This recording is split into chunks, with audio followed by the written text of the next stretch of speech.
नमस्कार दोस्तों।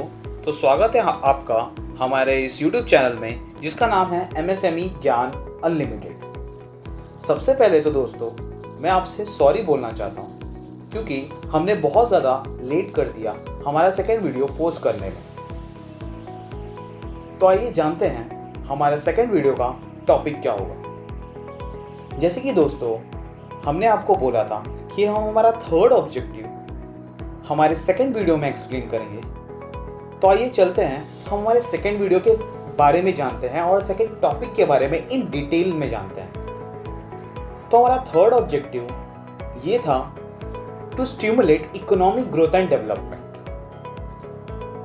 ये इकोनॉमिक ग्रोथ एंड डेवलपमेंट कैसे एक्टिव होगा, how MSMEs are good for socio economic welfare.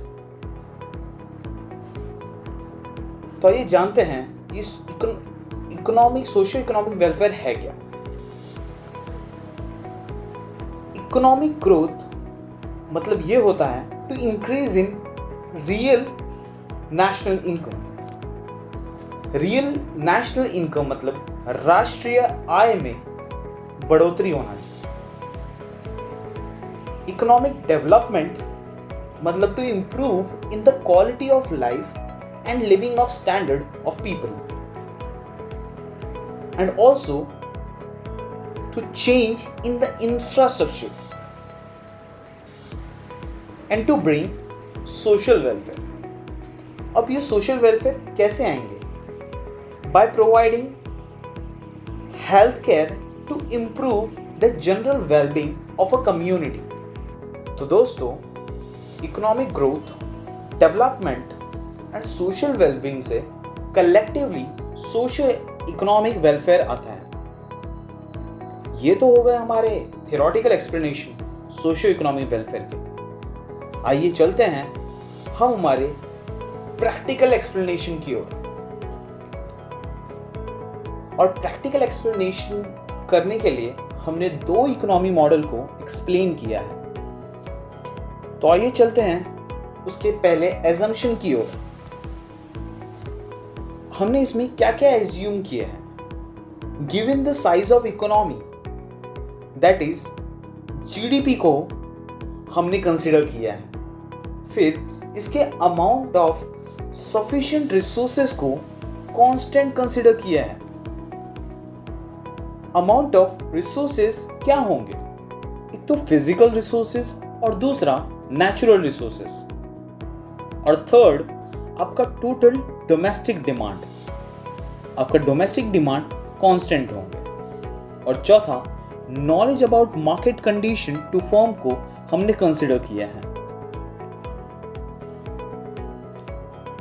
तो आइए दोस्तों चलते हैं और दो इकोनॉमी मॉडल को कंपेयर करते हैं। तो हमारे इकोनॉमी ए का जो मॉडल है, इसमें जो बड़ा सर्कल है ये रिप्रेजेंट करता है कि ये इकोनॉमी ए है, और ये जो छोटे छोटे सर्कल्स दिख रहे हैं ये फ्यू लार्ज स्केल बिजनेस है, और जो ये शेडेड पोर्शन है ये अनफुलफिल्ड डिमांड है, मतलब डिमांड पूरा ही नहीं किया गया। और ये जो थर्ड है optimum output level and profit maximisation equilibrium is attend. ये हम आपको न्यूमेरिकल एग्जाम्पल में एक्सप्लेन करेंगे। तो आइए चलते हैं हम हमारे न्यूमेरिकल एग्जाम्पल की ओर। न्यूमेरिकल एग्जाम्पल ऑफ इकोनॉमी ए। यहाँ पे टोटल डोमेस्टिक डिमांड को कांस्टेंट किया गया है, दैट इज 5 लाख यूनिट। और let's say 3 large scale businesses हैं, प्रोड्यूस करते हैं 1 लाख यूनिट ईच। अब ये 1 लाख यूनिट ही क्यों? इसमें आपका optimum output level and profit maximisation level का रोल प्ले करेगा। जैसे कि गाइस 1 लाख यूनिट इसीलिए लिया गया है ताकि फॉर एग्जांपल एक बिजनेस है, उसको अपना प्रोडक्शन फोरकास्ट करना है अपने प्रॉफिट को देखते हुए। फोरकास्ट मतलब वो एक फ्यूचर प्रेडिक्शन बना रहा है कि मुझे इतना प्रॉफिट चाहिए तो मुझे कितना प्रोड्यूस करना होगा। तो अपना डिमांड, कॉस्ट और रेवेन्यू को कंसीडर करके एक प्रोडक्शन लाइन बनाता है, एक प्रोडक्शन बजट बनाता है कि हम 1 लाख यूनिट ही प्रोड्यूस करेंगे, उसके ऊपर नहीं करेंगे। और लेट्स से वो 1,10,000 कर देता है, तो वो जो 10,000 जो एक्स्ट्रा करेगा उसके लिए ज़्यादा कॉस्ट भी इनकर करेगा अलग से। और जब वो एक अलग से कॉस्ट इनकर करेगा तो उसके प्रॉफिट में रिडक्शन दिखेगा। वो रिडक्शन इसलिए दिखेगा बिकॉज जो उसने कॉस्ट सोचा था अब उससे ज़्यादा उसको कॉस्ट पे करना पड़ेगा। तो ये एक्सप्लेनेशन हमारा 1 लाख यूनिट ईच का था कि क्यों हम लोग ने 1 लाख यूनिट ही लिया, और हमारा ऑप्टिमम आउटपुट लेवल और प्रॉफिट मैक्सिमाइजेशन लेवल को भी अच्छे से एक्सप्लेन कर दिया। अब 1 lakh unit into 3 that comes to 3 lakh unit. अब डिमांड 5 लाख यूनिट है और सप्लाई 3 लाख यूनिट ही हो रहा है। इसका मतलब अनफुलफिल्ड डिमांड आपका 2 लाख यूनिट है। 2 लाख यूनिट यानी सप्लाई तो बहुत ज़्यादा कम हो गया है। एक्चुअली ये जो अनफुलफिल्ड डिमांड है इसको आर्टिफिशियली और रियली मैनिपुलेट किया जाता है। रियल के लिए मैनिपुलेट नहीं, सॉरी रियल के लिए, बट आर्टिफिशियली मैनिपुलेट किया जाता है। आर्टिफिशियली ऐसे जैसे कि अभी अनियन का हो रहा है, सप्लाई को रोक दिया गया है, इसीलिए मार्केट में प्राइस उसका बढ़ते हुए दिख रहा है। तो इसका इशारा समझते ही होंगे कि इसमें प्राइस क्या होगा, बढ़ेगा या घटेगा? बढ़ेगा गाइस। तो आइए दोस्तों हम चलते हैं हमारे सेकंड इकोनॉमी मॉडल की ओर, जो कि है इकोनॉमी बी। ये जो बड़ा सर्कल है it represent economy B, whereas ये जो छोटे छोटे सर्कल हैं it represent medium and small scale business, and ये जो शेडेड पार्ट है it represent minimised gap between demand and supply and near to full employment of factors of production. अब ये near to full employment of factors of production क्या है? सबसे पहले तो फैक्टर्स ऑफ प्रोडक्शन के बारे में जानते हैं। जैसे कि हम हमारे प्रीवियस वीडियो में बोले थे, फैक्टर्स ऑफ प्रोडक्शन मतलब लैंड, लेबर, कैपिटल और एंटरप्रेन्योर। यहाँ पे लैंड, लेबर, कैपिटल, एंटरप्रेन्योर का फुल्ली यूटिलाइज हुआ है, जो कि इकोनॉमी ए में नहीं हो पाया। वहाँ पे अनएम्प्लॉयबल फैक्टर्स ऑफ प्रोडक्शन था।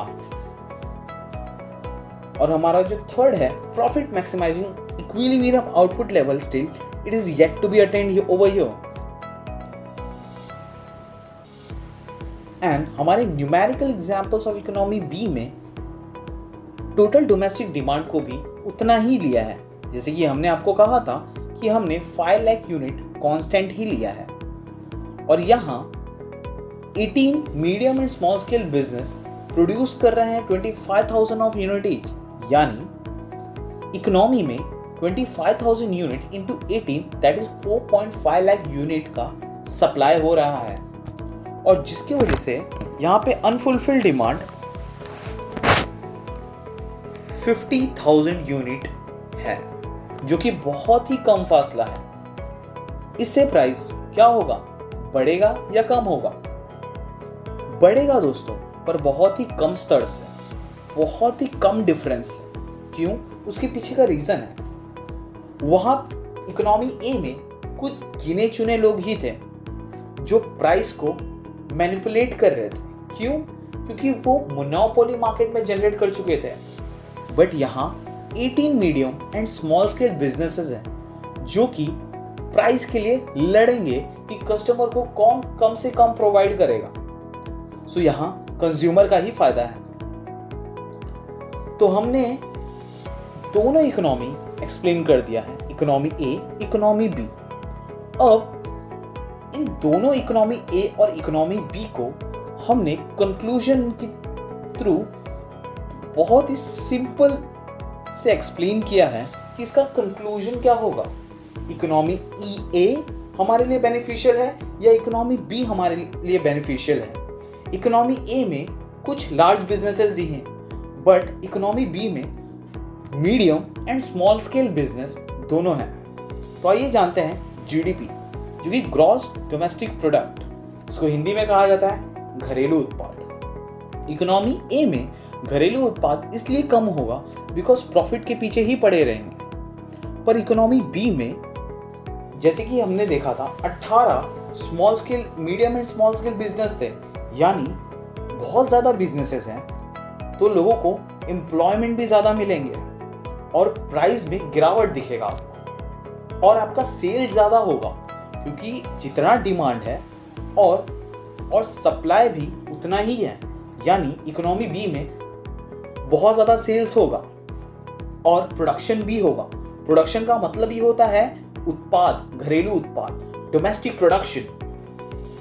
और जो आपका सेकंड पॉइंट है एम्प्लॉयमेंट का, इकोनॉमी ए में कंपैरेटिवली लोअर रहेगा क्योंकि वहां पे कॉस्ट कम है, प्रोडक्शन कम है, तो लेबर का सप्लाई भी कम ही होगा। पर इकोनॉमी बी में लेबर का सप्लाई ज़्यादा होगा क्योंकि वहां पे प्रोडक्शन ज़्यादा है। कैपिटल फॉर्मेशन इकोनॉमी ए में इसलिए कम होगा क्योंकि प्रोडक्शन के लिए कम इन्वेस्ट कर रहे हैं। पर इकोनॉमी बी में ओवरऑल देखा जाए तो इन्वेस्ट ज़्यादा हो रहा है बिकॉज प्रोडक्शन ज़्यादा हो रहा है, और प्रोडक्शन ज़्यादा हो रहा है, सेल्स भी ज़्यादा हो रहा है। और अगर सेल्स ज़्यादा हो रहा है, सेल्स अगर कोई भी इकोनॉमी में ज़्यादा होता है, इसका मतलब ये कि इन्वेस्टमेंट भी ज़्यादा होगा। और हम आते हैं हमारे फोर्थ पॉइंट के ऊपर, जो कि है सोशियो इकोनॉमिक वेलफेयर। अब सोशियो इकोनॉमिक वेलफेयर 4 चीज़ों से हम एक्सप्लेन करेंगे। एक तो कंज्यूमर के पॉइंट ऑफ व्यू से, लेबर, रॉ मटेरियल, बिजनेसमैन और इंफ्रास्ट्रक्चर। सोशियो इकोनॉमिक वेलफेयर इस तरह से होगा, इकोनॉमी ए में सोशल इकोनॉमिक वेलफेयर पाना बहुत ही मुश्किल है, बट इकोनॉमी बी में अगर कंज्यूमर को प्राइस कम मिलेगा, लेबर को वेजेस और सैलरी ज़्यादा मिलेंगे, और रॉ मटेरियल बिजनेसेस के सेल्स बढ़ेंगे। उसके पीछे का रीज़न है बिकॉज यहाँ 18 स्मॉल स्केल बिजनेसेस आ रहे हैं जो और भी बिजनेस जनरेट करेंगे। उनसे जो माइक्रो लेवल पे बिजनेस करेंगे उनको बहुत ज़्यादा जनरेट कर रहे हैं, और इंफ्रास्ट्रक्चर भी बढ़ेगा। तो दोस्तों, इसी के साथ हम हमारा सेकंड वीडियो एंड करते हैं। Thank you so much guys for your love and support. वैसे बताऊं तो हमारे फर्स्ट वीडियो पे जो आपका रिस्पॉन्स था, that was really amazing. And again thank you so much guys. और अगर आपको ये वीडियो बहुत अच्छी लगे हो तो प्लीज़ इसे like, share, comment and subscribe करना ना भूलिए। और तो और दोस्तों, हमने हमारे फर्स्ट वीडियो का लिंक डिस्क्रिप्शन बॉक्स में डाल दिया है, तो प्लीज़ उसे विजिट कीजिएगा।